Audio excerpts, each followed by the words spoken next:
The Reluctant Dragon.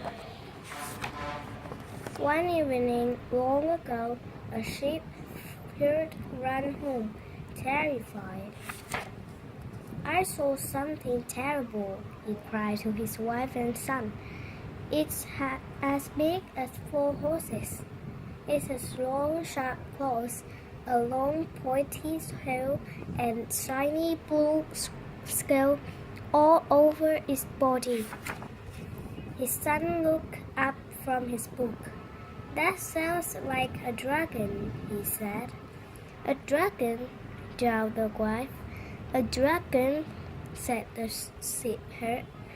That does not sound good." The boy wasn't scared. The next day he set off up the hill and to fight the dragon. "Bye, don't worry. He might be friendly," thought the boy. The dragon was friendly, and he was thrilled to see the boy. "It's beautiful here, but it does get lonely." The boy smiled.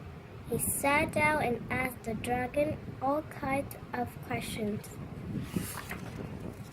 The dragon told story of long, long ago.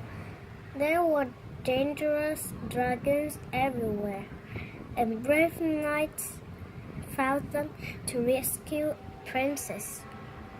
The boy came back every day to hear the stories. But then the villagers found out about the dragon. They were terrified. "Slay the dragon." The boy ran straight to the dragon. "The villagers want to get rid of you," he panted. That afternoon, the boy heard even worse news. "He's here." "Who's here?" "St. George, the dragon killer. He's going to fight the dragon." The boy rushed back to the dragon. "St. George, the dragon killer, wants to fight you," gasped the boy. "And he has the longest spear I've ever seen. But I don't like fighting. I just hide in my cave until he goes away," said the dragon. "You can't," cried the boy. "Everyone wants a fight."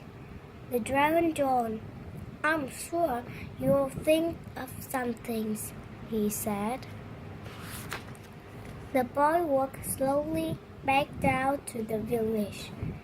He eats 10 sheep for breakfast. He burned down 5 houses. A crow of villager was telling George about the dangerous dragon. "It's not true," said the boy. "The dragon wouldn't hurt a fly." "But everyone wants a fight," said George. "What can I do?" "Follow me," said the boy, and he took George to meet the dragon.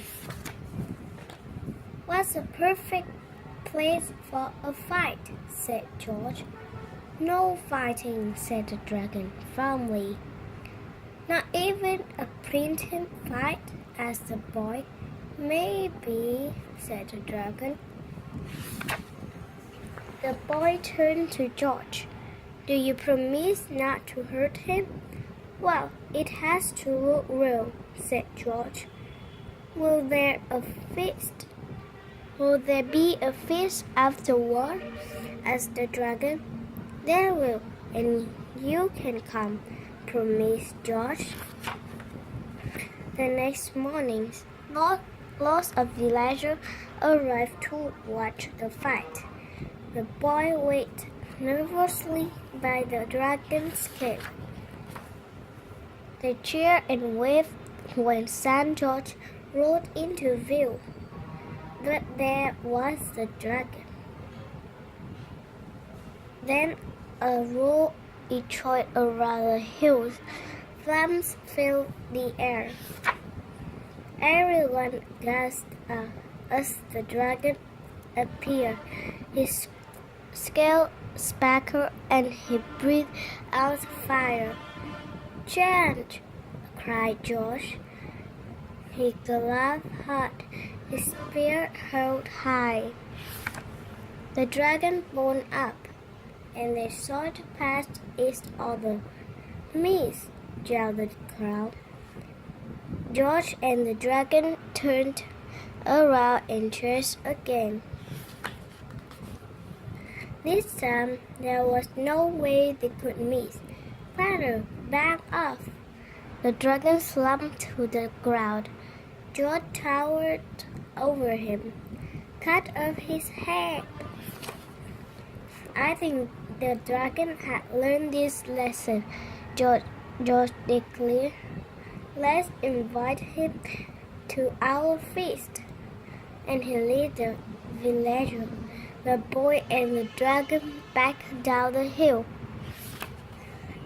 The boy was happy because his plan worked. The villagers were happy because they seen a fight. George was happy because he won. The dragon was happiest of all. He had lots of new friends and a very full tummy. Jolly night it been, he murmured and began to snore.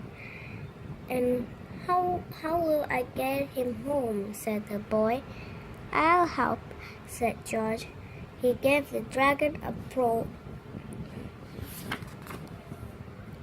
and they set up the hill arms in arms, the sand, the dragon, and the boy. The end.